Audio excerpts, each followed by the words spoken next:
హల్లెలూయా. మన ప్రభువును రక్షకుడైన యేసుక్రీస్తు నామంలో మధ్యపాదపు కొడుకు కూడి వచ్చిన మీకు అందరికీ హృదయపూర్వకమైన వందనాలు. మనము ఈ సమయంలో ప్రార్థన చేసుకొని ఈ కార్యక్రమాన్ని ప్రారంభించాము. మన మధ్యలో ఉన్నటువంటి మేరీ మాధవ్ గారు మీరు ప్రార్థన చేస్తారు.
ఆమేన్. ఈ సమయంలో మనం ఒక పాట పాడుకుంటూ దేవుని యొక్క నామాన్ని మహిమపరుస్తాము. నీ వాక్యమే నన్ను బ్రతికించెను, బాధలలో నెమ్మదినిచ్చెను. కృపాశక్తి దయాశక్తి సంపూర్ణుడా, వాక్యమై ఉన్న యేసు వందనమయ్యా. కృపాశక్తి దయాశక్తి సంపూర్ణుడా, వాక్యమై ఉన్న యేసు వందనమయ్యా. నీ వాక్యమే నన్ను బ్రతికించెను, బాధలలో నెమ్మదినిచ్చెను. జిగటగల ఊబి నుండి లేవనెత్తెను, సమతలమగు భూమిపై నన్ను నిలిపెను. జిగటగల ఊబి నుండి లేవనెత్తెను, సమతలమగు భూమిపై నన్ను నిలిపెను. నా పాదములకు దీపమాయెను, నా పాదములకు దీపమాయెను. సత్యమైన మార్గములో నన్ను నడిపెను, సత్యమైన మార్గములో నన్ను నడిపెను. నీ వాక్యమే నన్ను బ్రతికించెను, బాధలలోనే మదినిచ్చెను. పాల వంటిది జొంటి తేనె వంటిది, నా జిహ్వకు మహా మధురమైనది. పాల వంటిది జొంటి తేనె వంటిది, నా జిహ్వకు మహా మధురమైనది. మేలిమి బంగారు కన్న మిన్నయైనది, మేలిమి బంగారు కన్న మిన్నయైనది. రత్నరాసుల కన్న కోరదగినది, రత్నరాసుల కన్న కోరదగినది. నీ వాక్యమే నన్ను బ్రతికించెను, బాధలలోనే మదినిచ్చెను. శత్రువులను ఎదుర్కొని సర్వసిద్ధ మనసు ఇచ్చుచున్నది, వలె అడ్డుకొని ఆర్పివేయు నెమ్మదినిచ్చెను. కృపాశక్తి దయాశక్తి సంపూర్ణుడా, వాక్యమై ఉన్న యేసు వందనమయ్యా.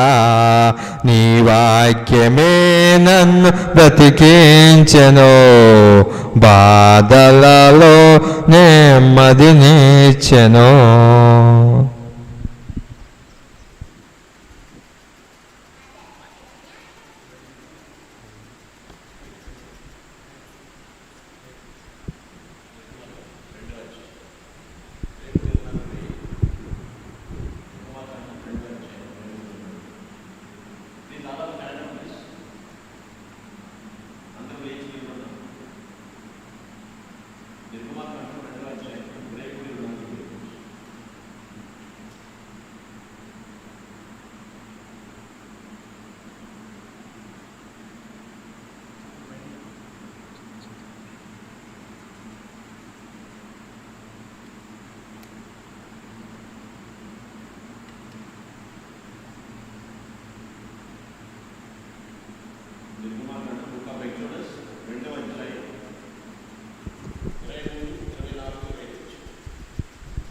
దేవుని ప్రసిద్ధ గ్రంథం నుండి పాత నిబంధన గ్రంథము నిర్గమాకాండము 2వ అధ్యాయము 23 వచనం నుంచి 25 వచనం ఉన్నటువంటి వచన భాగాన్ని చదువుకుందాము.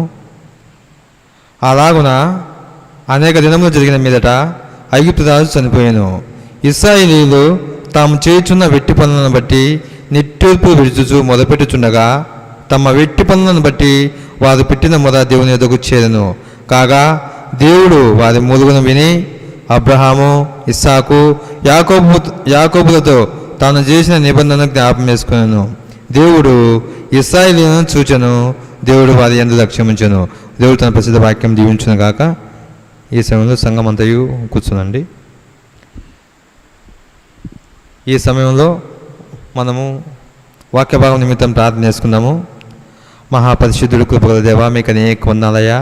యేసయ్య, మీరు మమ్మల్ని ఎంతగానో ప్రేమించి ఈ వారంలో ఈ మధ్యవాదపు కొడుకుని మీరు మాకు ఇచ్చారన్న బట్టి మీకు అనేక వందనాలు. యేసయ్య, వాక్యం చెప్తున్న వారిని మీ పరిశుద్ధాత్మ శక్తితో నింపమని అడుగుతున్నాం, సహాయం దయచేయండి. మీ వాక్యం ద్వారా మీ స్వరం ద్వారా మాతో మాట్లాడమని అడుగుతున్నాం, సహాయం దయచేయండి. యేసయ్య, అవునయ్యా, మీ శక్తిగల మాటలతో మమ్మల్ని నింపమని, యేసయ్య మీ వాక్యంతో మమ్మల్ని నింపమని, మీ గొప్పను ఉంచమని, మీ సహాయం దయచేయమని మా మనలో ప్రభువైన యేసు నామములో హృదయపూర్వకంగా మీకు సమర్పించి అడిగి పొందుతున్నాం తండ్రి, ఆమెన్. ఈ సమయంలో మన మధ్యలో ఉన్నటువంటి పాస్టర్ గారు వచ్చి మనకు దేవుని వాక్యాన్ని బోధిస్తారు.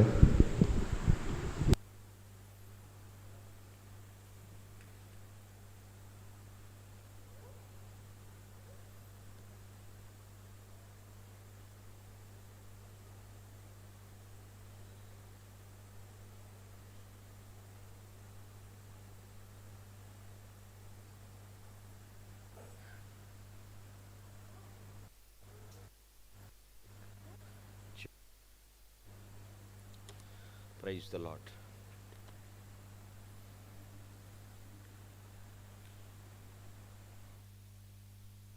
Check. Check. Hallelujah. Check. Check. Check. The Lord.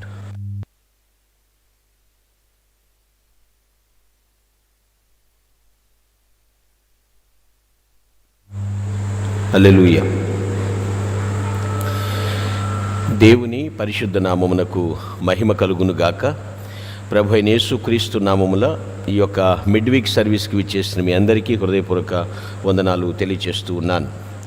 ప్రభునందు ప్రియులారా, ఇటువంటి విచిత్ర వాతావరణం, ఈ మండు ఎండవిలో వేసవిలో ప్రతికూల వాతావరణం కొంతమందికి ఇది ఉపశమనం కలిగించవచ్చు, కానీ మరికొంతమందికి నష్టం కలిగించేటువంటి విషయాలు ఉన్నాయి. గాలి వానలు, నష్టపోయిన వాళ్ళు చాలామంది ఉన్నారు. చాలా విపరీతమైనటువంటి నష్టం. మనము ప్రార్థన చేస్తున్నాం, దేవుడు అనేక మందిని ఆదుకోవాలని మనం నిత్యము కూడా జ్ఞాపకం చేసుకుందాం. పాడిన పాట ద్వారా దేవునికి మహిమ. కొద్దిసేపు దేవుని వాక్యాన్ని మనము జ్ఞాపకం చేసుకుందాం. నిర్గమాకాండము 2వ అధ్యాయము 23 నుంచి 25 వచనాల నుంచి ఈరోజు వాక్యాన్ని ధ్యానిద్దాం. అక్కడ ప్రభు అంటున్నాడు, నా పిల్లలు ఎలాంటి వారో, నా ప్రజలు పరిస్థితి ఏమిటో ప్రతి ఒక్కటి కూడా నాకు తెలుసు అనేటువంటి మాట మాట్లాడుతున్నాడు. నేను ఎరిగి ఉన్నాను, నాకన్నీ కూడా తెలుసు. అంటే తను సృష్టించిన సృష్టికర్త, తను ఏమి సృష్టించాడో దాని స్థితిగతులన్నీ కూడా ఎరిగిన దేవుడు ఆయన. మరి మీరు అనొచ్చు, ఆయనకు అన్నీ తెలుసు కదా, ఎందుకు మమ్మల్ని కష్టాలు పెడతాడు, ఎందుకు ఇబ్బందులు పెడతాడు అనేటువంటి విధానంలో కొందరు మాట్లాడతారు. ఆయనకి మరుగైనది ఏదీ లేదండి. ఆయనకి సమస్తము విదితమే. కానీ ఆయన ఏ సందర్భంలో ఎలా రెస్పాండ్ అవుతాడో అనేది మనం నిర్దేశించలేం. ఆయన సార్వభౌముడు, ఏదైనా చేయగలడు ఆయన. అక్కడ ఐగుప్తు బానిసత్వంలో ఉన్నటువంటి ఇజ్రాయేలుల యొక్క పరిస్థితిని బట్టి నాకు తెలుసు అనే మాట మాట్లాడుతున్నాడు. వారి కష్టాలు నేను ఎరిగి ఉన్నాను అనే వాటి మాట మాట్లాడుతున్నాడు. ఆ వచనాల్లోంచి ఈరోజు ఒక అంశాన్ని మీకు ఇవ్వాలని ఆలోచిస్తున్నాను. Today topic of the message, all knowing God. All knowing God. ఈరోజు వాక్యం యొక్క అంశము సమస్తమును ఎరిగి ఉన్న దేవుడు. సమస్తమును ఎరిగి ఉన్న దేవుడు. ఇక్కడ ఉన్నటువంటి మనము, మన చుట్టూ ఏం జరుగుతుందో మనకు మాత్రమే మనకు తెలుసు. లేదా దూర ప్రాంతాల్లో ఎవరైనా ఫోన్ చేస్తే అక్కడ వర్షం ఎలాగుందో, లేకపోతే అక్కడ వాతావరణం ఎలాగుందో మనకు అర్థమవుతూ ఉంటుంది. లేదా పలానా దేశంలో ఎటువంటి యుద్ధ సమాచారాలు ఉన్నాయో, ఎటువంటి రహస్య ఒప్పందాలు జరుగుతున్నాయో ఎవరైనా ఫోన్ చేసి మనకు తెలియచేస్తే నెట్ ద్వారానో, మెయిల్ ద్వారానో, ఫ్యాక్స్ ద్వారానో మనం తెలుసుకోవచ్చు. కానీ ప్రభువు సమస్తము ఎరిగి ఉన్న దేవుడు. ఆయనకు మరుగైందంటూ ఏది కూడా లేదు. మనం చెప్పకుండానే ఆయనకి ప్రతి ఒక్కటి కూడా తెలుసు. చాలామందికి నువ్వు ఎలా అంటగా అలా అంటగా అని చెప్పేటప్పుడు నీకెవరు చెప్పారని మన మీద ఫైర్ అయ్యేటువంటి దినాలు కూడా ఉంటాయి. కానీ ప్రభువుకు ఒకటి చెప్పవసరం లేదు. ఆయన అన్నాడు, ఐఎమ్ ఆల్ నోయింగ్ గాడ్ అంటాడు. నేను సమస్తముని ఎరిగి ఉన్నాను, నాకంతా తెలుసు. సో సృష్టిలో ఏ విధంగా ఎక్కడ ఏ విధంగా జరుగుతున్నాయో ప్రతి ఒక్కటి తెలిసినటువంటి దేవుడు. సో ఆల్మైటీ గాడ్ అంటాం, మనం సర్వశక్తుడు అంటాం. అంతేకాదు, he's all knowing God also. ఆయన సమస్తమును ఎరిగి ఉన్న దేవుడు కూడా. ఆయనకి మరుగైంది ఏది కూడా లేదు. ఆమ్నిపోటెంట్, ఆమ్నిపవర్ అంటూ ఉంటాం మనం.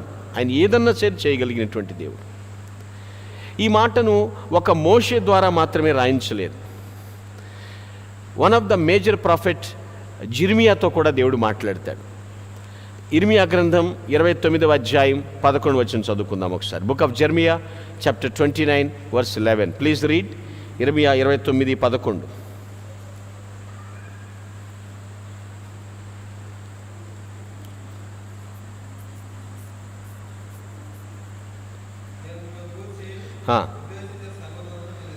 ఎరుగుదును అంటే నెక్స్ట్ ఫ్యూచర్లో కూడా. కానీ చాలు. చూస్తున్నారా, రాబోయే కాలంలో కూడా నేను మీ పట్ల పీస్ఫుల్ మ్యాటర్సే చేస్తా. ఏ పర్పస్ అయినా అది పీస్ఫుల్ పర్పస్సే, సమాధానకరమైనటువంటి ఉద్దేశమే తప్ప హానికరమైనటువంటి తలంపులు కావు అంటున్నాడు ఆయన. ఆయనకి సమస్తము కూడా తెలుసు, తేటగా ఎరిగి ఉన్నాడు ఆయన. రాబోవు కాలమందుకు నేను ఎరుగుదును. ఇప్పుడు ఇజ్రాయేల్ ప్రజల కష్టాలను ఉద్దేశించాడు. 430 సంవత్సరాల బానిసత్వం ఆయన తెలీదా? ఏమండి, నా ప్రజలు 430 సంవత్సరాలు బానిసత్వం, వెట్టి చాకరీ. అక్కడ బానిసత్వం అంటే ఎలా ఉందంటే 3 విషయాలు ఉంటాయి అక్కడ. వెట్టి చాకరీ చేశారు వాళ్ళు, 3 విధాల శ్రమ అనుభవించాలండి వాళ్ళు. ఎవడు? ఇజ్రాయేలీలు. 3 రకాల శ్రమ. మొదటిది ఏంటంటే వెట్టి చాకరీ అనుభవించారు. అంటే బలవంతంగా పనులు చేయించబడ్డారు, వాళ్ళ చేత చేయించబడినాయి. మా వల్ల కాదు, మాకు ఓపిక లేదు, మేము చేయలేము అన్నా కూడా బలవంతంగా వాళ్ళ చేత పనులు చేయించారు. దాన్ని వెట్టి చాకరీ అంటారు. మండు టెండలో వాళ్ళను ఒంగోపెట్టి వాళ్ళ మీద ఇటుకలను, బ్రిక్స్ని ఎండబెట్టారు. నేను మచ్చుకు కొన్ని చెప్తున్నాను. సన్నగా బలహీనంగా ఉన్న వాళ్ళ చేత బరువులు లాగించారు, బండలు కొట్టించారు, రాళ్ళు మోయించారు, ఏనుగులు మోయాల్సిన వాటిని మనుషుల చేత మోయించారు. వెట్టి చాకరీ అంటారు. వాళ్ళ శ్రమ ఆయనకి తెలియదా? తెలుసు. చాలామంది ఏమంటారు, నాకెన్ని శ్రమలు ఉన్నాయో నీకేం తెలుసునయ్యా? No, is all knowing God. ఆయన సమస్తముని ఎరిగిన దేవుడు. ఆయన ఎరిగి ఉన్నానని చెప్తున్నాడు. రెండో రకమైనటువంటి శ్రమ ఎటువంటిదంటే మంత్రసానుల ద్వారా. మంత్రసాలను ఏం చేసేవాళ్ళు? పిల్లల్ని కానుపుల పీటల మీద చంపేయమని చెప్పాడు ఆర్డర్. విచిత్రమైన శ్రమ అది. డెలివరీ అవ్వడం అవసరం, మోపిల్లడితే అక్కడే చంపేయటం. వెట్టి చాకరీ ఒకటి, సంతానం లేకుండా సంతానహీన్ పుట్టినా కూడా కాపాడుకునే పరిస్థితి. మగపిల్లడు పుడితే ఆ పుట్టిన వెంటనే కానుపుల పీటల మీద చంపేయమంటారు. ఒకవేళ ఆడపిల్లలు కానీ ఇంకెవరన్నా పుట్టినట్లయితే వాళ్ళని నైలు నదిలో పడేయటం. ఇది 3వ రకం శ్రమ. ఆ నైలు నదిలో మిగిలిన పిల్లలు పారేయటమే. 3 రకాల శ్రమలను వాళ్ళు అనుభవించారు. గ్రహిస్తున్నారు విషయాన్ని? ఎందుకు ఈ మాటలు సెలవిస్తున్నాడు? ఇలాంటి సమయంలో సార్వభౌముడైనటువంటి దేవుడు చెప్తున్నాడు, నేను మీ శ్రమను ఎరిగి ఉన్నాను, మీరెంత ఇబ్బందులు పడుతున్నారో నేను చూస్తున్నాను. నాకు తెలుసు. I know now he is saying I know. ఇప్పటికి ఆయన చెప్తున్నాడు I know, because of he is all knowing God. సమస్తమని ఎరిగిన దేవుడు వీళ్ళకేం చేశాడు, మనకేం చేస్తున్నాడు? ప్రభు అన్నీ నీకు తెలుసు అంటున్నావు, ఏం చేస్తున్నావు? నేను ఇంత బాధలో ఉన్నప్పుడు మీరు ఏ విధంగా ఉన్నావు? ఇక్కడ ఆయన ఏ విధంగా ఉన్నాడు సమస్తం ఎరిగిన దేవుడు. 4 కార్యాలు మనం ఇక్కడ చూడబోతున్నాం పిల్లలు. చూద్దామా? 3:24.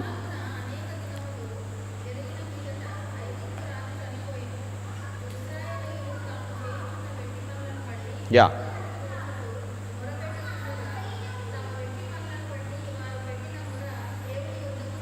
చూడండి, ఆ వెట్టి పనులను బట్టి అయ్యా మేము చేయలేకపోతున్నాం ఈ పనులు, ఈ చాకరీ, ఈ బానిసత్వం మా వల్ల కావట్లేదని మొర్ర పెడితే వారి మొర్ర విన్నాడు. So first of all response to the prayers. వారి మొర్రలు ఆలకించాడు. Response to the prayers. ఆ ప్రార్థనలకు ఏం చేశాడు? విన్నాడండి, ఆ మొర్ర ఆలకించాడు. ప్రార్థన వేరు, మొర్ర వేరు. ప్రార్థన కూర్చుని చేసుకోవచ్చు, ప్రయాణిస్తూ చేస్తూ మోకరించి ప్రార్థన చేయొచ్చు, పనులు చేస్తూ ప్రార్థన చేయొచ్చు. మొర్ర పెట్టడం అంటే ఏంటంటే దాన్ని మించింది. మరణ సమయంలో చేసే అంగలార్పు అన్నారు మొర్ర అంటే ఒక ప్రొఫెసర్ గారు. అంటే మరణ సమయంలో ఎటువంటి అంగలార్పు చేస్తారు అటువంటి మొర్ర. ఈ ఇజ్రాయేలులు ఆ బానిస దేశంలో ఉండి, ఈజిప్ట్లో ఉండి అంతగా ఏడ్చారు.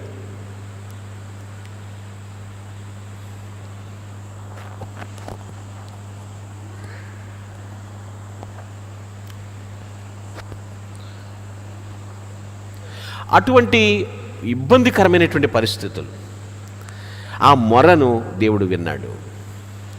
నిజంగా నువ్వు మనస్సులో కుమిలిపోతున్నావేమో, నా శ్రమను, నా మొర్రను ఎవరైనా వింటున్నారా? మానవుడు వినకపోవచ్చండి. నీ ప్రక్కనున్న భర్త నీ మొర్ర, నీ గోడు పట్టించుకుంటలేదని బాధపడుతున్నావు. నీ కుటుంబీకులు, నువ్వు పనిచేసే యాజమాన్యం, అయ్యో నేను ఎన్నిసార్లు అప్లికేషన్ పెట్టుకున్నా, అయ్యో వాళ్ళు పట్టించుకుంటలేదని అనుకోవచ్చు. కానీ సార్వభౌముడైనటువంటి దేవుడు రెస్పాన్స్ టు యువర్ ప్రేయర్స్. ఆయన రెస్పాండ్ అవుతున్నాడు. మొర్ర వినేటువంటి దేవుడు ఆయన. 91వ కీర్తన 15వ వచనంలో ఉంటుండే ఒక మాట పిల్లలు ఏంటంటే, నా శ్రమలో నేను అతనికి తోడై ఉండేదను, శ్రమను విడిపించి గొప్ప చేసేదను అనేటువంటి మాట మనం చూసుకోగలుగుతాం. 91వ కీర్తన 15వ వచనంలో అతడు నాకు మొర్ర పెట్టగా నేను అతనికి ఉత్తరం ఇచ్చేదను. నువ్వు మొర్ర పెడితే దేవుడు ఆలకిస్తాడు. చాలామంది మొర్ర పెట్టరు, నా గురించి దేవునికి తెలియదా, ఆయనకి నేను ప్రత్యేకంగా చెప్పాలా అంటారు. చూసారా? కన్నవాడికి తెలీదా? కొడుకు ఏం చేస్తున్నాడు ఇంతవరకు చూడ్డా? కూతురు ఎట్లా ఉందో పట్టించుకోరా? నీవు దేవునికి తెలియచేయాలి. అది మన విధి. ఆయన ఎప్పుడైతే మొర్ర పెట్టారో ఇజ్రాయేలీలు, మొర్ర విన్నాడు, మోషేని పంపాడు. వెట్టి చాకరీ నుంచి విడుదల కొరకు ఆ మొర్ర ఆలకించాడు. ప్రజలు విన్నట్టుంటారు తప్ప మన మొర్రకు చెవి యొగ్గరండి, పట్టించుకోరు. అలాగే విన్నాగా, ఓకే నో, నాకు వినబడుతుందమ్మా, ఎన్నిసార్లు చెప్తావు అంటారు. చెప్పింది చెప్తావు 10 సార్లు. నో, ఇజ్రాయేలుల మొర్ర దేవుడు విన్నాడు. మన మొర్ర కూడా దేవుడు ఆలకిస్తాడు. 145వ కీర్తన 19వ వచనం కూడా ఈ విధంగా తెలియచేస్తుంది. ఆయన ఎక్కడ కూడా మిస్ అయినట్టుగా, ఫెయిల్ అయినట్లుగా బైబిల్లో రాయబడలేదండి. 145:19 Psalm 145:9.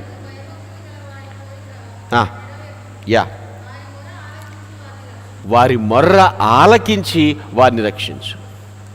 ఎవరైతే దేవుని యందు భయభక్తులు కలిగి ఉంటారో వారి కోరిక నెరవేర్చబడుతుంది. ఆయన యందు భయభక్తులు గలవారైతే వారి మొర్ర ఆలకించి వారిని రక్షిస్తాడు. మరి భయభక్తులు గలవారంటే ఎవరండి? దేవుడంటే భయభక్తులు గలవారెవరు? 34వ కీర్తన 17వ వచనంలో దాని వివరణ ఉంటుంది. సామ్ 34:17, 34వ కీర్తన 17వ వచనంలో, నీతిమంతులు మొర్రపెట్టగా యెహోవా ఆలకించు, శ్రమలన్నిటిలో నుండి విడిపించు. అర్థమైందండి పిల్లరా? నేను మొర్రపెడుతున్నాను, నేను గోలెత్తుతున్నాను అంటాం కాదు. నువ్వు నీతిమంతుడుగా ఉన్నావా? దేవుని యందు భయభక్తులు కలిగినటువంటి స్త్రీగా జీవిస్తున్నారా? భయభక్తులు లేకుండా దేవుడిచ్చి నీతిని పాడు చేసుకుంటూ నేను ఏడుస్తున్నాను, నేను ఉపవాసం ఉన్నాను, దేవుడు ఎలా ఆలకిస్తాడు? ఆయన అంటున్నాడు, నా యందు భయభక్తులు గల వారి విషయమై నా ద్వారా నీతిమంతులైన వారు మొర్రపెట్టగా నేను విడిపిస్తాను, శ్రమలన్నింటిలో నుంచి నేను విడిపిస్తాను. Response to the prayers. ఆ ప్రార్థనలకి దేవుడు ప్రతిస్పందిస్తాడండి. మొరను వినుట, మొరను ఆలకించే దేవుడు ఆయన. ఎస్, ఆల్ నోయింగ్ గాడ్ ఎలా అయ్యాడు? He's all knowing God.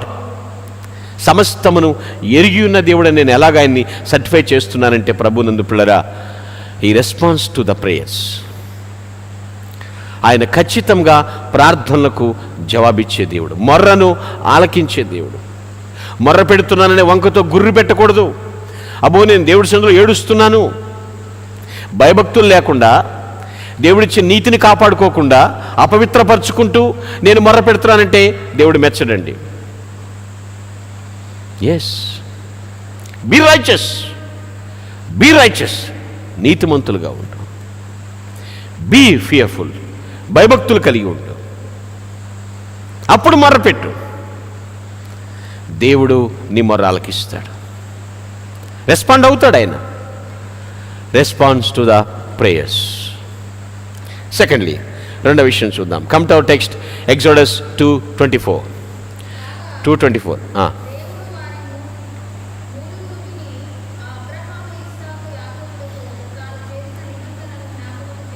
చూస్తున్నారండి, వారు మొర్ర పెట్టారు, ప్రార్థన చేశారు, ఇక ఏమీ లేక మూలుగులు కూడా మూలిగారు. ఏమా, వాళ్ళు మూలుగులు కూడా విని వాళ్ళకి హెల్ప్ చేయటానికి ఎవరిని జ్ఞాపకం చేసుకున్నాడు? మునుపు అబ్రహాంతో, ఐజాక్తో, అవునా కదండి, జేమ్స్ జాకోబుతో, అబ్రహాం, ఇస్సాకు, యాకోబులతో చేసిన నిబంధనను జ్ఞాపకం చేసుకుని వీళ్ళకి సాయం చేశాడు. So first of all response to the prayers. Secondly, remembering the covenant. నిబంధనను జ్ఞాపకం చేసుకున్నాడు. ఏంటా నిబంధన? ఖచ్చితంగా తప్పకుండా ఆశీర్వదిస్తాను. అర్థమైందండి? ఆ నిబంధన, ఆ ఒడంబడిక, రిమెంబరింగ్ ద కవనెంట్. ఏదైతే అబ్రహాముతో నిబంధన చేశాడో, ఏదైతే ఇస్సాకుతో నిబంధన చేశాడో ఆశీర్వాదం గురించి, ఏదైతే యాకోబుతో నిబంధన చేశాడో దాన్ని జ్ఞాపకం చేసుకున్నాడు. దేవుడు ఏ వ్యక్తిని నాశనం చేయడండి, దేవుడు ఎవరిని సంహరించడండి, దేవుడు దేన్ని నష్టపరచడండి. ఆయనకు అన్నీ తెలుసు. He is all knowing God. The response to the prayers, remembering the covenant. Covenant with Abraham, Isaac and Jacob. ఆ నిబంధన జ్ఞాపకం చేసుకున్నాడు. చూడండి, జనరేషన్స్కి, తరాలకి భక్తి తరగాలండి. అవునా కదా? ఇప్పుడు జనరేషన్కి అప్డేట్ అవుతున్నారు. ఏది? సొసైటీ విషయంలో అప్డేట్ అవుతున్నారు, బట్ భక్తి విషయంలో అప్డేట్ అవట్లా, దిగిపోతున్నారు, తగ్గిపోతున్నారు. గ్రహించండి విషయాన్ని. ఆయనకి సమస్తము తెలుసని చేతులు ముడిచి కూర్చుంటామా? ఆయన తెలీదా అని మళ్ళీ ఆయన మీద నిందేస్తామా? నో. ఆయన సమస్తమును ఎరిగి ఉన్న దేవుడు, ఆయనకు అన్నీ తెలుసు. బట్ మన రెస్పాన్సిబిలిటీ మనం చేయాలి ఖచ్చితంగా.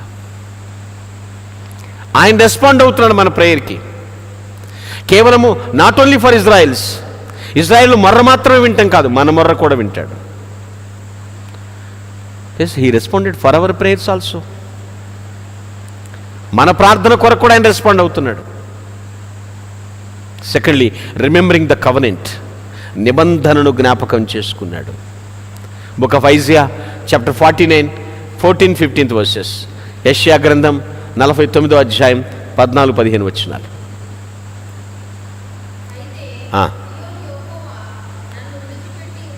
యా, చాలామంది ఏమంటారు, నన్ను వదిలేశాడు, ప్రభు నన్ను మర్చి ఉన్నాడు.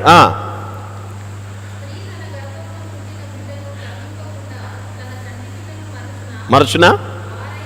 మరచుదురు కానీ నేను నిన్ను మరవను. దేవుడు ఒక మాట ఇచ్చాడంటే మాట తప్పడండి. దాన్ని ఎలా పోల్చాడు? స్త్రీ తన గర్భమును పుట్టిన చంటి బిడ్డనైన మరచునా, వారైనా మరచుదురు కానీ నేను నిన్ను మరవను అన్నాడు దేవుడు. ఆయన హల్లెలూయా. ఎలా మర్చిపోతాడు? ఒక మాట ఇచ్చాడు అంటే, ఒక వాగ్దానం చేశాడు అంటే ఖచ్చితంగా నెరవేరుస్తాడు. నువ్వు దేవుని తక్కువ అంచనా చేసి మాట్లాడద్దు. మన వంతుగా మనం చేయాల్సిన భక్తి చేయాలి. Yes, he always remembering the covenant. Always ఆయన నిత్యము నిబంధన జ్ఞాపకం చేసుకుంటాడు. మనిషి మాటిచ్చి తప్పుతాడు, దేవుడు మాటిచ్చి నెరవేర్చేవాడు. నాటిచ్చి నెరవేర్చేవాడు కాబట్టి దేవుడు అయ్యాడు ఆయన, లేకపోతే ఆయన దేవుడు కాడు. వాగ్దానము చేసిన వాడు నమ్మదగినవాడు. నీకు నాకు మధ్య అగ్రిమెంట్ ఉంది అంటే ఆ అగ్రిమెంట్ ప్రకారం వెళ్తాడు తప్ప అగ్రిమెంట్ని క్రాస్ చేయడు దేవుడు ఎప్పుడు కూడా. That means covenant, remembering the covenant. ఆ నిబంధనను జ్ఞాపకం చేసుకోండి. అందుకనే అన్యుడుగా ఉండి రక్షింపబడినటువంటి డాక్టర్ గారు అయినటువంటి లూకా గారు కూడా ఈ మాటను రాస్తున్నాడు. లూకా 1:74-75. Luke 1st chapter 74-75 verses. లూకా 1:74-75 కలిసే ఉంది తెలుగు బైబిల్లో, చూడండి. 75. అబ్రహాముతో తాను చేసిన ప్రమాణమును జ్ఞాపకము చేసుకున్నటకు. ఎస్,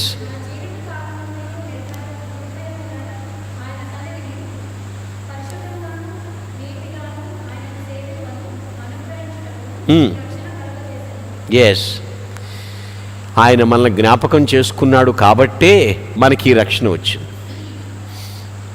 కేవలం నేను ఇశ్రాయేలులకే దేవుణ్ణి, నేను కేవలం అబ్రహాం, ఇస్సాకు, యాకోబుల సంతానానికే దేవుణ్ణి, మీకు నాకు సంబంధం లేదనుకుంటే ఏ మానవుడికి రక్షణ లేదు. మీ నుండి వచ్చిన వారెవరైనా సరే నేను దీవిస్తానన్నాడు ఆయన. ఎస్, మనమంతా అబ్రహాము సంతానం. ఎస్, ఆయన ఎరిగిన దేవుడు, సమస్తమును ఎరిగిన దేవుడు. Remembering the covenant. ఏ రోజైతే మనతో నిబంధన చేశాడో, నీవు నా కుమారుడవు, నీవు నా కుమార్తెవు, నేను నిన్ను కనియున్నాను అన్నాడో, ఆ రోజు నుంచి ఆయన రెస్పాన్సిబిలిటీస్ అన్నీ ఆయన చూస్తూనే ఉన్నాడు. Remembering the covenant. ఆయన నిబంధనను దాటేవాడు కాదు, హద్దు మీరేవాడు కాదండి. ఎప్పటికీ కూడా అగ్రిమెంట్ క్రాస్ చేసేవాడు కాదండి. ఆయన బేస్గా ఉంటాడు. ఎప్పుడు కూడా తన బేస్ తనే. ఏ స్టాండ్ తీసుకున్నాడో దేవుడు ఆ స్టాండ్ మీదే ఉంటాడు. పరిస్థితులు మారిపోయినాయి అని స్టాండ్ మార్చేవాడు కాదు, వాయిస్ మార్చేవాడు కాదు ఆయన. మనుషులు మార్చేస్తున్నారు. నో, ఆయన నిబంధనను జ్ఞాపకం చేసుకున్నాడు. థర్డ్లీ, మూడో విషయం, come to our text, Luke exodus 2:25.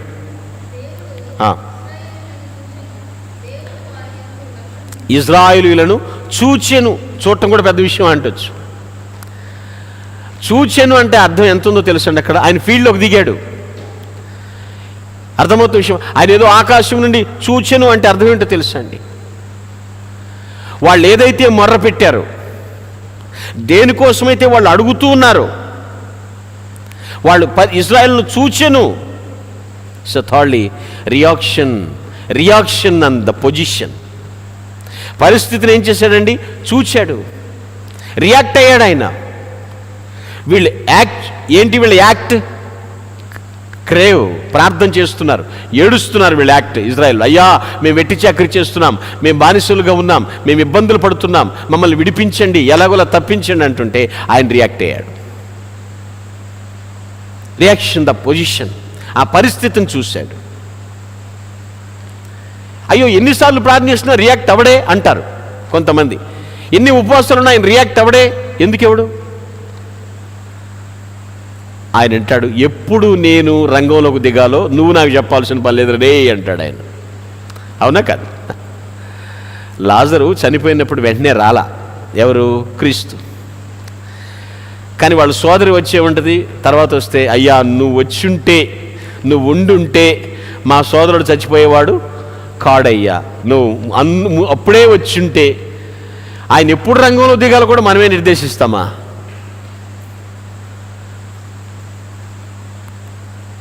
No, కాంటండి, అది చేయలేం, మన వల్ల కాదు. అది ఎప్పుడు రంగంలో దిగుతాడు ఆయన. బుద్ధి చెప్పాలి కదా, వీళ్ళకి లెసన్స్ నేర్పించాలి కదా. ఏడ్చిన వెంటనే పెట్టేయరు కదా పిల్లలకి. ఏడవని, కాసేపు ఏడవని, తెలుస్తుందిలే, ఏడవని అంటారు. అమ్మా అయ్యో దానికి కాలిపోయిందమ్మా, ఏదైనా ఆయింట్మెంట్ రాయిందమ్మా అంటే మండని మళ్ళీ వెళ్ళకుండా తెలుస్తుంది దానికి. ఎస్, ఆయన పరిస్థితిని చూచెను. Reaction on the position. పరిస్థితి మీద ఆయన పునఃసమీక్ష చేస్తున్నాడండి. ఆయన పరిస్థితిని చూస్తాడు దేవుడు ఖచ్చితంగా. నువ్వే పరిస్థితి చేత ఇబ్బంది పడుతున్నావు, కొట్టుమిట్టాడుతున్నావు, ఆయన చూస్తాడు. యెహోవా ఈరే, ఆయన చూచుచున్న దేవుడు. పరిస్థితిని చూస్తాడండి. పరిస్థితి చూడకుండా ఆయన ఎప్పుడు కూడా కార్యం చేయడండి. ఆలకిస్తాడు, ఏదైతే మాట ఇచ్చాడో దాన్ని జ్ఞాపకం చేసుకుంటాడు, పరిస్థితిని దగ్గర నుండి చూస్తాడు ఆయన. ఎవడో చెప్పింది కళ్ళు మూసుకుని చేసాడు ఆయన ఎప్పుడు కూడా. ఎందుకంటే ఆయనకు అంత తేటతెల్లం కనబడుతుంది కదా ప్రపంచం. ఎవరో ఆయనకి ఎక్కించాల్సిన పని ఉంది, చెప్పుడు మాటలు వినాల్సిన పని ఉంది. ఆయన మన బాధ ఏంటో మనం చెప్పుకోవచ్చు ఆయనకి. Please go to 2 Kings 13:23. రాజులు 2వ గ్రంథం 13:23 చదువుదామా?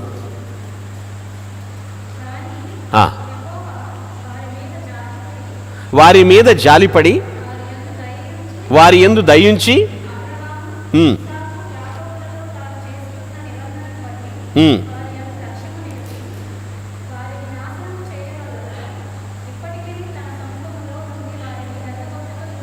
ఇప్పుడు నిర్గమకాండం 3:7 చదవండి. ఇప్పుడు నిర్గమకాండం 3:7.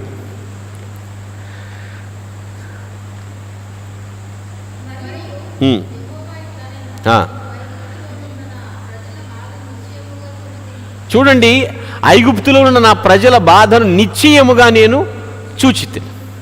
అక్కడేంటి? నిశ్చయముగా అన్న పదం వాడుతున్నాడు అక్కడ. అంటే ఏంటి? ఖచ్చితంగా, అబ్సల్యూట్లీ, దాంట్లో ఎటువంటి సమస్య లేదు, నేను చూశాను. అంటే దగ్గర నుండి ఆయన చూశాడు. ఆయన ఆకాశమందున్న దేవుడే, కానీ అదే సమయంలో అంతటా ఉన్న దేవుడు. ఆయన సర్వాంతర్యామి. అలాగని గోడలో దేవుడు ఉన్నాడని నేను చెప్పను, కిటికీలో దేవుడు ఉన్నాడని నేను చెప్పను. ఆయన అంతటా ఉండివాడు, సర్వాంతర్యామి. తన ప్రజలు ఎన్ని కష్టాలు పడుతున్నారో చూస్తున్నాడు. పరిస్థితిని చూసేటువంటి దేవుడు. రెస్పాన్స్ అవుతాడు. మొట్టమొదటిగా రెస్పాండ్ అవుతాడు. తర్వాత రిమెంబరింగ్, మూడవది ఏంటంటే రియాక్షన్. వాళ్ళు చేసినటువంటి ఆ ప్రేయర్ అనేటువంటి ఆ యాక్షన్కి ఆయన రియాక్షన్ చూస్తాడు. ఎటువంటి స్థితిలో ఉన్నారు వీళ్ళు అంటే, పరిపూర్ణ భక్తిలో ఉండే మొర్ర పెడుతున్నారా? చల్లారిపోయి కష్టం వచ్చిందని సెగ తగిలినాక అయ్యా అయ్యా అయ్యా అయ్యా అంటున్నారా? చూస్తాడు. పరిస్థితిని చూసే దేవుడు. ఇప్పుడు ప్రభుత్వం వారు ఎక్కడ ఏదన్నా విపత్తులు సంభవించినప్పుడు నిజ నిర్ధారణ కమిటీ అని పంపిస్తారు. అవునండి, వాళ్ళు వెళ్ళి పంటను ఎంత నష్టం జరిగింది, అవునండి, అంచనా వేస్తారు. వాళ్ళు వెళ్ళి ఫీల్డ్లోకి వెళ్ళి చూసి రాసి చేస్తారు.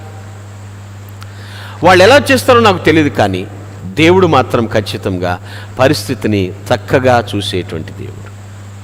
నువ్వు ఏ లోటుతో బాధపడుతున్నావు, ఏ వెలితితో కుమిలిపోతున్నావు, ఏది లేదని అల్లాడిపోతున్నావు, ఎవరు నిన్ను దగ్గర చేర్చుకోలేదని చింతన పడుతున్నావో, అదన్నిటినీ చూసే దేవుడు, చూచుచున్న దేవుడు ఆయన. హాగర్ని చూడలేదా? పిల్లవాడికి సాయం చేయలేదా? చెప్పుకుంటూ వెళ్తే చాలామంది ఉన్నారు. చూచుచున్న దేవుడు ఆయన. నీ పరిస్థితులను చూస్తున్నాడు ఆయన. మనము చింతించాల్సిన పని లేదు. Because of our Lord is all knowing lord. మన ప్రభు సమస్తమును ఎరిగి ఉన్నటువంటి దేవుడు. ఆయన రెస్పాండ్ అయ్యాడు. రిమెంబరింగ్, జ్ఞాపకం చేసుకున్న నిబంధనని. తర్వాత రియాక్షన్ చేస్తున్నాడు. Finally, fourth and finally, come to our text 2:25. Exodus 2:25. నిర్గమ 2:25.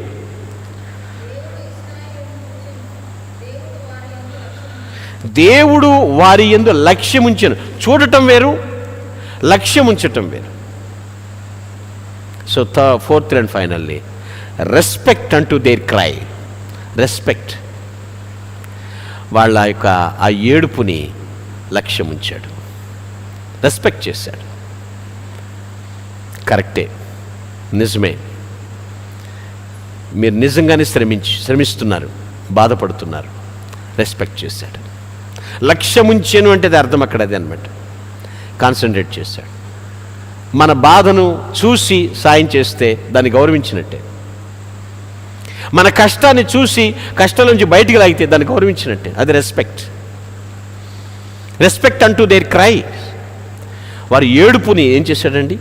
లక్ష్యం ఉంచాడు. మనుషులు లక్ష్యం ఉంచరు. నువ్వు ఏడిస్తే చూస్తారు. ఏడవాలి, అది ఏడవాలి. ఏడిసి రోడ్డు మీద పడితే నా విలువేంటో తెలుసుద్ది దానికంటారు.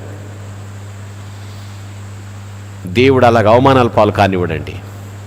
నో, నిజంగా ఆయన యందు భయభక్తులు గల వారి విషయంలో, నిజంగా దేవుడిచ్చినటువంటి నీతిని మంతులుగా జీవిస్తున్నటువంటి వారి విషయంలో ఆయన ఎప్పుడు కూడా డిస్ఆనర్ అనేది ఎప్పుడు కూడా ఆయన దగ్గర నుంచి ఉండదు. రెస్పెక్ట్ ఇస్తాడు ఖచ్చితంగా. రెస్పెక్ట్ అంటూ దేర్ క్రైస్. వారి ఏడుపుని లక్ష్య పెట్టాడు, గౌరవించాడు. మరొకసారి 2 Kings చదువుదాం. 13:23. రాజులు 2వ గ్రంథం 13:23.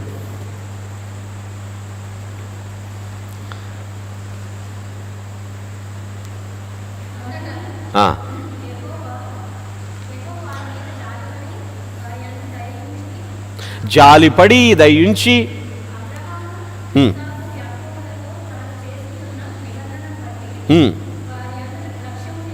వారి యందు లక్ష్యం నిలిపి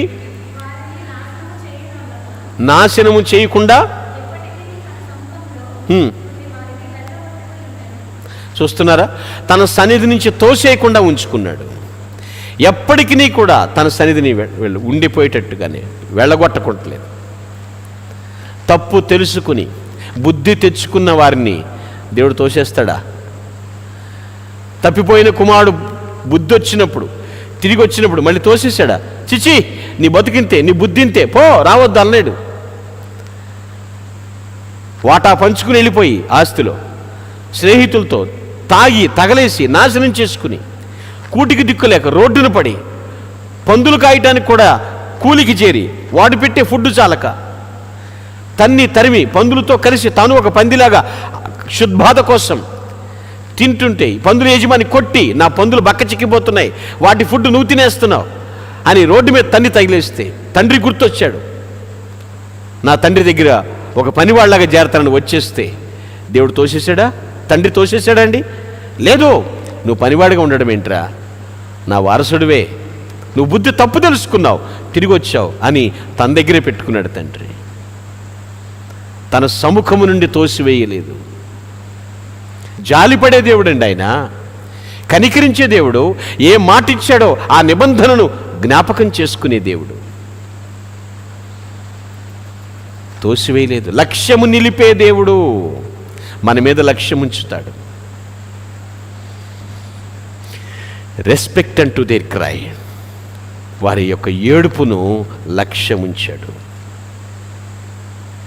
నిజంగా నీవు కుమిలిపోతూ బాధపడుతూ ఆయనకు మొర్రపెడితే దేవుడు ఎందుకు తోసేస్తాడు? దేవుడు ఎందుకు నాశనం చేస్తాడు? నేను ముగించబోతున్నాను పిల్లలు, ఆలోచించండి. Today topic of the message, all knowing God. సమస్తమును ఎరిగి ఉన్న దేవుడు, సార్వభౌముడు. He sovereign.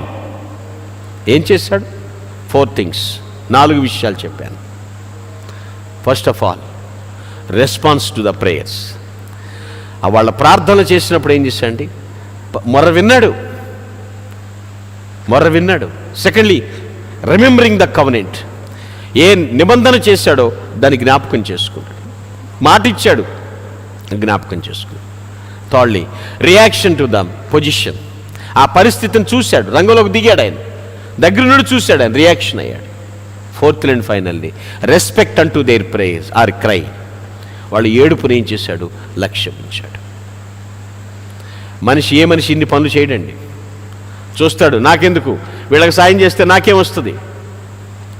నిజమైన దేవుని పిల్లలు ఎప్పుడూ కూడా అండి మంచి కోసం తహతహలాడుతూ ఉంటారు, హెల్ప్ చేయటం కోసం తహతహలాడుతూ ఉంటారు. అయ్యో వీళ్ళు దేవుని సేవకులు, వీళ్ళు దేవుని పని చేస్తున్నారు, ఏదైనా మనం చేస్తే దేవునికి చేసినట్లని భావిస్తారు. అయ్యో వీళ్ళు మన సంఘంలోని ప్రజలు, వీళ్ళకి మనం సాయం చేస్తే దేవుడు మనల్ని ఎక్కడుగుతాడు. నేను ఇంటికి ఆకలికొని వచ్చాను, ఆహారం పెట్టావా? అయ్యా నువ్వెప్పుడు వచ్చావు? పలానా వారి రూపంలో వచ్చాను, నువ్వు పెట్టావా? నేను ఇంటికి వస్త్రం కావాల్సి వచ్చాను, వస్త్రం ఇచ్చావా? ఎప్పుడయ్యా? దాహం కొని వచ్చాను, దప్పికి తీర్చావని దేవుడు అడుగుతాడు, నువ్వెప్పుడు వచ్చావా అని అడుగుతాం. నేను పలానా నా సేవకుడి రూపంలో వచ్చాను, లేదా పలానా వ్యక్తి రూపంలో వచ్చాను, నువ్వేం చేసావు నాకు అడుగుతాడు. మనుషులము తప్పిపోతున్నామండి. కావాలని కష్టాల్లో పడిపోతున్నావేమో ఒక్కొక్కసారి. వద్దు, వివేచన దేవుడు మనకిచ్చాడు. ఏది మంచో ఏది చెడో యోచించండి, వివేచించండి, వాక్యపు వెలుగులో చెక్ చేసుకోండి. He is all knowing God.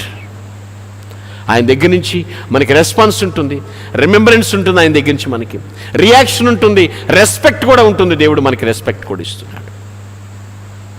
Conclusion, book of Hebrews 3rd chapter verse 14. Book of Hebrews 3rd chapter verse 14. Hebrew 3:14. Yeah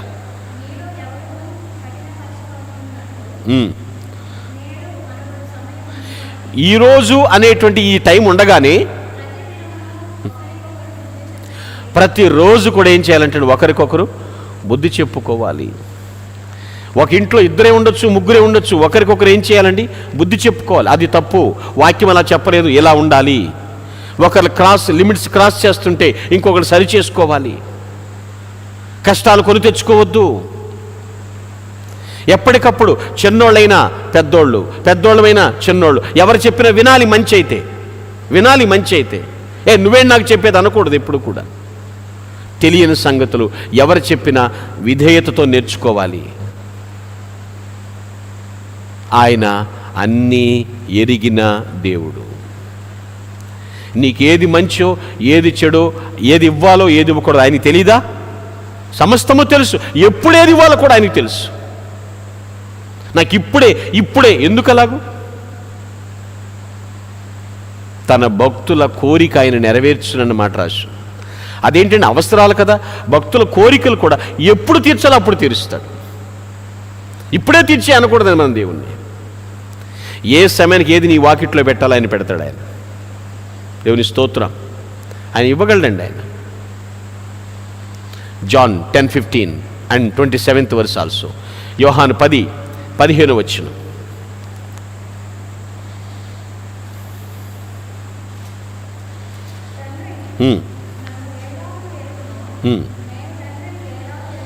yeah ఎరుగుదును. చూస్తున్నారండి? పెడతారు. ఇప్పుడు 27వ వచనం. వినును, ఎరుగుదును, వెంబడి. అర్థమవుతుందండి? దేవునికి మనం తెలుసు, మనం ఏంటో కూడా ఆయనకి తెలుసు. అంతే తప్ప నేను ఎంతో మంచివాడిని ప్రభువా నీకు తెలుసుగా నాయన అని మనం అడగాల్సిన పని లేదు. మన క్యారెక్టర్ సర్టిఫికెట్ ఆయన మనం చెప్పుకోవాల్సిన పని లేదండి. ఆయన చూస్తున్నాడు మనం ఏంటో అనేది. నేను తండ్రిని ఎలా ఎరిగాను, తండ్రిని ఎలా ఎరిగాను, నా గొర్రెలు నన్ను ఎరుగును. మనం దేవుని తెలుసుకున్నామా? దేవుడు మనల్ని ఎంతగా తెలుసుకున్నాడో మనం అంతగా దేవుని తెలుసుకుంటున్నామా? తల్లి చెబుతూ ఉంటుంది పిల్లోడికి, రే మీ నాన్న సంగతి నీకు తెలియదురా, నాకు తెలుసురా, పెళ్ళైన కానీ నాళ్ళు నేను చూస్తున్నాను, మీ నాన్న ఏంటో నాకు తెలుసురా, నువ్వు అనవసరంగా తండ్రి మీద ఇలా చేయకురని చెప్తుండే. నీకేం తెలుసు అంటాడు కొడుకు. ఎస్, మన తండ్రి గురించి మనకు బాగా తెలిసి ఉండాలి. మన తల్లి గురించి మనకు బాగా తెలిసి ఉండాలి. ఆత్మీయంగా తల్లి అనగా సంఘం, తండ్రి అనగా దేవుడు. He is all knowing God. Don't worry. He knows your every need. మీ సమస్త అవసరతలు ఆయనకి తెలుసు. ఆయనకి yes, crying crying, praying praying. కన్నీరు కార్చండి, ప్రార్థించండి, ఒకరికొకరు బుద్ధి చెప్పుకుని. నేడు అన్న సమయం ఉండగానే రేపేం దొరకదో మనకు తెలీదు. ఈరోజు మన చేతిలో ఉంది. ఈ 24 అవర్స్ మనకి ఇచ్చాడు. మనకి రేపు చూద్దాంలే అనేది వాయిదా వద్దు. మళ్ళీ మనం సరి చేసుకుందాం. ప్రభువా, మా మొర్ర పెడతాం, మొర్ర వినండి, నిబంధనలు జ్ఞాపకం చేసుకోండి, మా పరిస్థితి చూడండి, మా ఏడుపుని లక్ష్య పెట్టండి అని దేవుణ్ణి వేడుకుందాం. ఆయన సమస్తము నెరిగిన దేవుడు మన పట్ల లక్ష్యముంచును గాక. Amen, amen. Please all close your eyes, let us pray. అందరూ తల వంచుదాం, కళ్ళు మూసుకుందాం, ప్రార్థన చేద్దాం. దేవుడు మన మొర్ర ఆలకించు దేవుడు. మన పట్ల తన నిబంధనను జ్ఞాపకం చేసుకుంటాడు. అంతేకాదు, ఆయన పరిస్థితిని సమీక్షిస్తాడు. మన విషయంలో మన ఏడుపుని లక్ష్య పెడతాడు. వాగ్దానం చేశాడు ఆయన, ప్రభువా, నేను నిన్నెప్పుడు ఘనపరుస్తాను, సమస్తము ఎరిగిన దేవా, నేను వాక్య ప్రకారం జీవిస్తాను, నేడు అన్న సమయం ఉండగానే సరి చేసుకుంటాను ప్రభువా అన్నట్లయితే, please raise your right hand and praise God joyfully. నేను వాక్య ప్రకారం జీవిస్తానయ్యా, నా యజమానిగా మీరు ఉండండి అన్నట్లయితే మీ కుడి చేయి పైకెత్తి దేవుని స్తుతించండి. ఎవరు సిగ్గుపడద్దు చేయెత్తటానికి. Thank you, thank you brothers and sisters. మీ చేతులు దించండి, మీకోసం ప్రార్థన చేస్తాను. ప్రేమ నమ్మకములు కలిగిన మా ప్రియ పరలోకపు తండ్రి, స్తోత్రాలు. నువ్వెంతైనా నమ్మదగిన దేవుడు నాయన. You are all knowing God. Yes, నువ్వు సమస్తమును ఎరిగిన దేవుడు. ఆనాడు ఇజ్రాయేల్ మొర విన్న దేవా, మా మొర వినండి. ఆయన ఇజ్రాయేల్ పట్ల నిబంధన జ్ఞాపకం చేసుకున్న దేవా, మమ్మల్ని కూడా జ్ఞాపకం చేసుకోండి. వాళ్ళ పరిస్థితిని చూశావు, మా పరిస్థితిని కూడా చూస్తున్నావు నాయన, నీకు వందనాలు. వాళ్ళ ఏడుపును లక్ష్య పెట్టావు తండ్రి, మమ్మల్ని కూడా లక్ష్య పెట్టండి. ఎవరైతే అయ్యా నువ్వు ఇచ్చినటువంటి నీతిని కాపాడుకుంటూ బ్రతుకుతాము, నీ యందు భయభక్తులు కలిగి జీవిస్తామని తీర్మానించుకుని చేతులెత్తారో, దయచేసి వారి తీర్మానములు స్థిరపరచండి నాయన. చేతులెత్తిన వారిని ప్రత్యేకంగా ఆశీర్వదించండి ప్రభువా, స్తోత్రం. నీ దీవెనతో నీ ఆశీర్వాదంతో నింపమని తర్వాత జరగబోయే కార్యక్రమం మీ చేతులకు అప్పగిస్తూ క్రీస్తు పేరట ప్రార్థించి దీవిస్తున్నాను తండ్రి. Amen, amen. All of stand up please. This time for offerings. ఒక పాట పాడుచుండగా సమర్పణ కానుకలు స్వీకరించబడతాయి. ముందు స్త్రీలు వచ్చి కానుక వేస్తారు.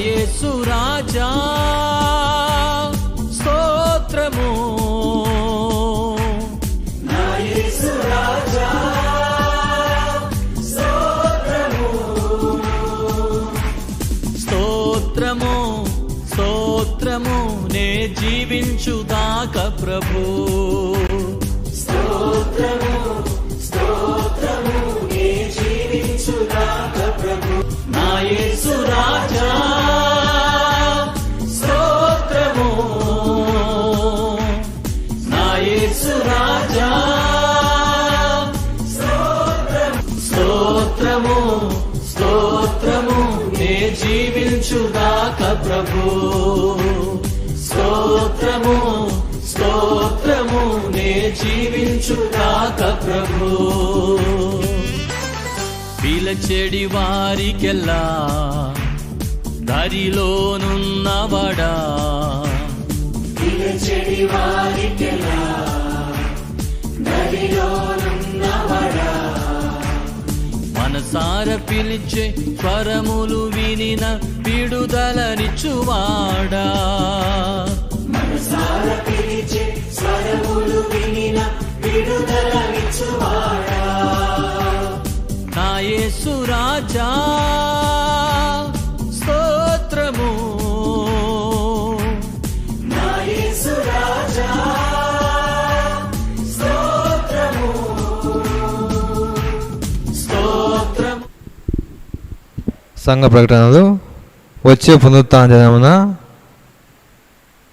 మొదటి ఆరాధన 7 గంటలకు ప్రారంభమవును. అదేవిధంగా రెండవ ఆరాధన 10 గంటలకు ప్రారంభమవును. మీలో ఎవరు అనుకూలతను బట్టి వారు ఆయా ఆరాధనకు మీరు హాజరు కావచ్చును.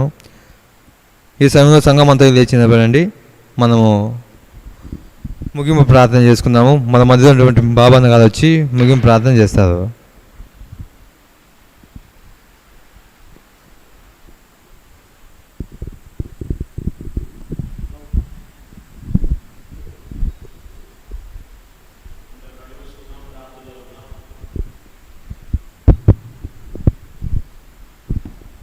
స్తోత్రములు స్తోత్రములు స్తోత్రములు. పరిశుద్ధుడు మహోన్నతుడు స్తోత్రాలనైనా నిశ్చితమైతే నీ ఆలయంలో స్తుతించుకునేదానికి ఘనపరిచినందుకు వేలాది స్తోత్రనైనా.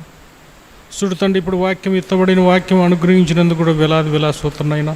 ఆ వాక్యానుసారంగా మేము జీవించలేకుండానైనా ఆ వాక్యానుసారంగా అనుగ్రహించి భాగ్యం దయచేయమని అడుగుతున్నాను. ఈడ మోకని బిడ్డ హృదయం తెరసమని అడుగుతున్నాను.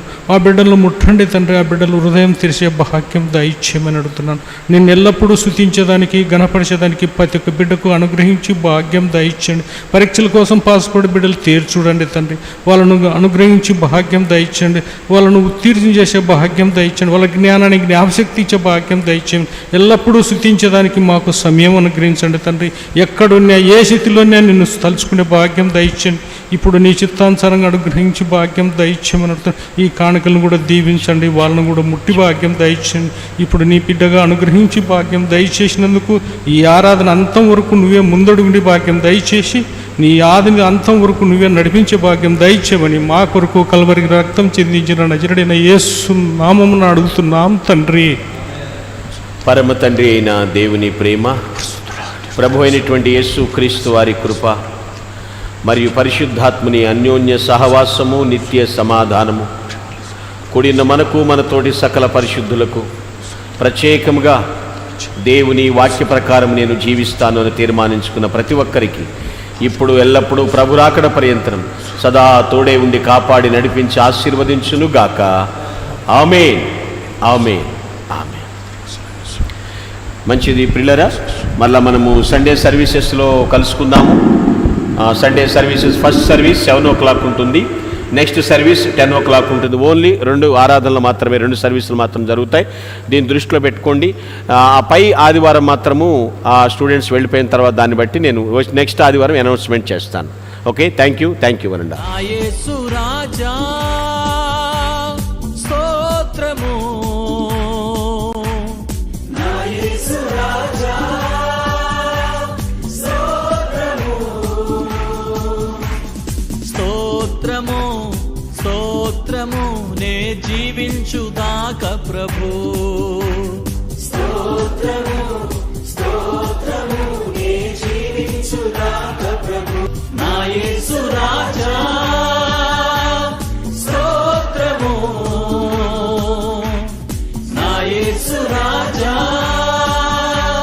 స్తోత్రము స్తోత్రము నే జీవించుదాక ప్రభు.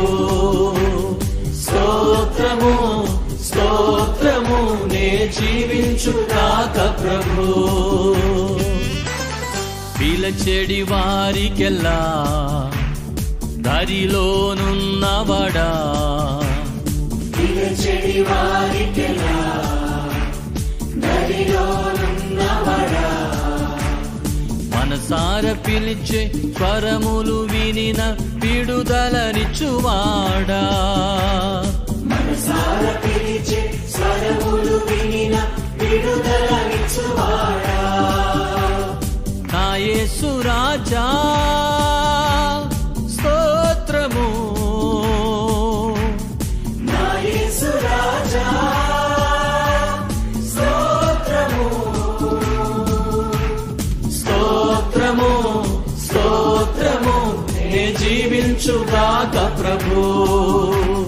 స్తోత్రము అందరూ చెప్పకూడదాం, హృదయపూర్వకంగా దేవుని 10 నిమిషాలు ఆరాధన చేద్దాం. స్తోత్రం, ఆమేన్, థాంక్యూ లార్డ్, స్తోత్రం అయ్యా.